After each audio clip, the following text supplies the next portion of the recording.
신용보증재단에 갔더니 부채가 많아서 어렵습니다. 신용이 낮습니다. 결국엔 보증서는 나왔지만 은행에서 안 됩니다. 이런 말 들으신 적 있으신가요? 한번 정책자금 신청하려고 갔다가 괜히 상처만 받고 돌아오신 분들 정말 많습니다. 사업이 어려워서 정책자금을 알아보는 건데 말이죠. 오늘 영상에서는 그동안 수많은 정책자금 컨설팅 경험을 바탕으로 신용보증재단 보증서가 승인되는 조건, 실사에서 떨어지는 대표님들의 공통적인 실수, 그리고 한도 선정의 핵심 요소까지 모두 알려드리겠습니다. 영상 끝까지 보시면 헛걸음이 되지 않고 한 번에 승인 받을 수 있는 방법을 알게 되실 겁니다. 근데 나도 정책자금 신청을 원하신다 하시면 아래 고정 댓글을 클릭해 주시기 바랍니다. 신용점수 얼마나 중요한가? 신용보증재단은 말 그대로 신용을 기반으로 보증을 서주는 기관입니다. 그런데 많은 분들이 은행처럼 대출을 직접 해주는 곳으로 오해하곤 하세요. 절대 아닙니다.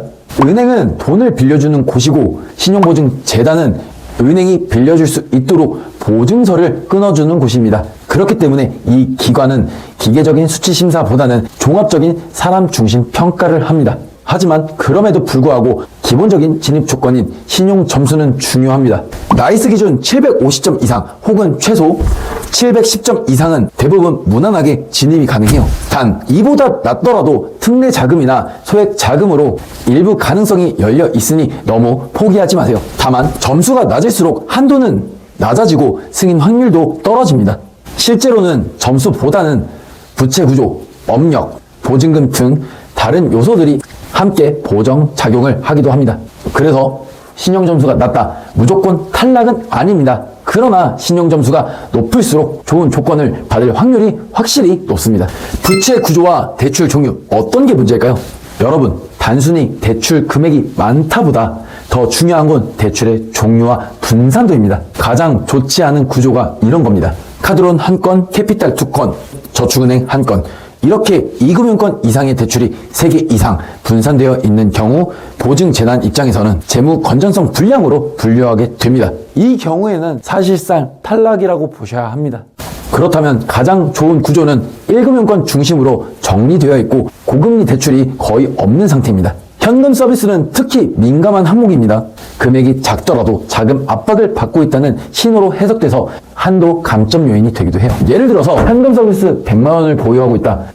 최대 한도는 2천만 원이 가능한 거고요. 현금 서비스를 정리했다. 그러면 한도는 3천만 원까지 가능하다 보시면 됩니다.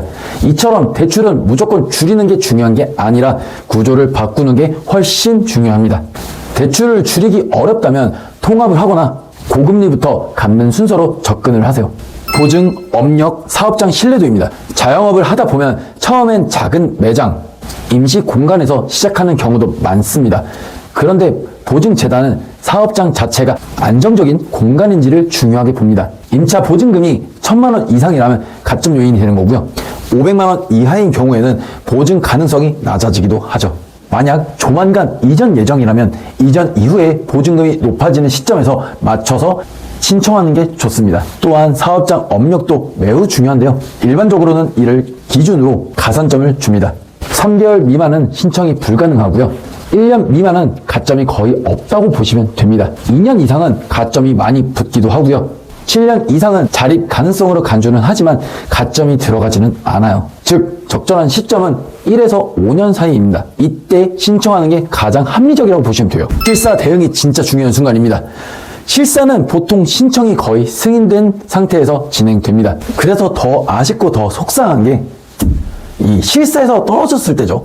대표자가 자리에 없으면 바로 부결될 수 있습니다. 다른 사람이 대신 운영하고 있거나 설명을 하지 못하면 명의 대여로 판단이 되어 있기 때문이죠. 사업 내용, 운영 방식, 매출 흐름 등을 대표자가 정확하게 설명할 수 있어야 하고 세금, 급여, 임대료, 체납 여부는 현장에서 다 확인합니다. 실사 나오는 분들이 매월 수십 건의 사업장을 돌고 있기 때문에 거짓은 통하지 않아요. 중요한 건 정직하게 사업을 하고 있다는 점을 증명하는 것 뿐입니다. 공유 오피스나 자택을 사무실로 쓰는 경우도 괜찮습니다. 다만 실제로 창고나 시물 사업장과 연계된 운영 방식을 잘 설명하며 진정성이 느껴지도록 준비하는 것이 중요합니다.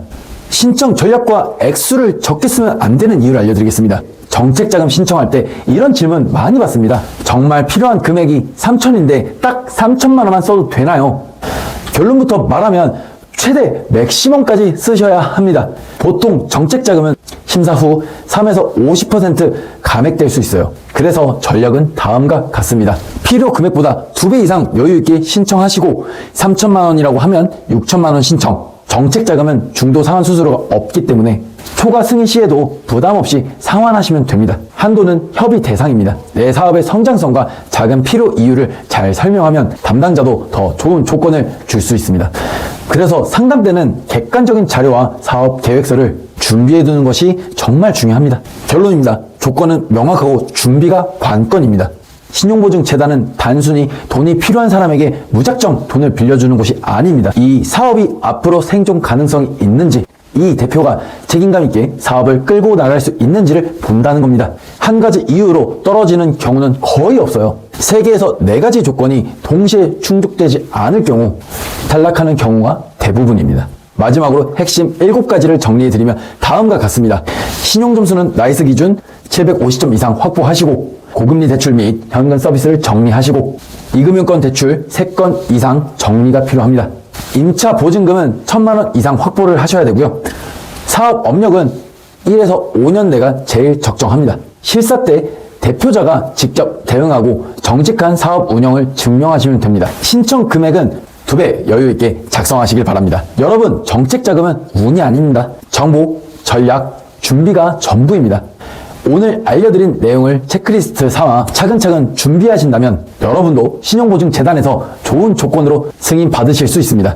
만약 나도 정책자금 신청을 원하신다면 아래 고정 댓글을 클릭해 주시기 바랍니다.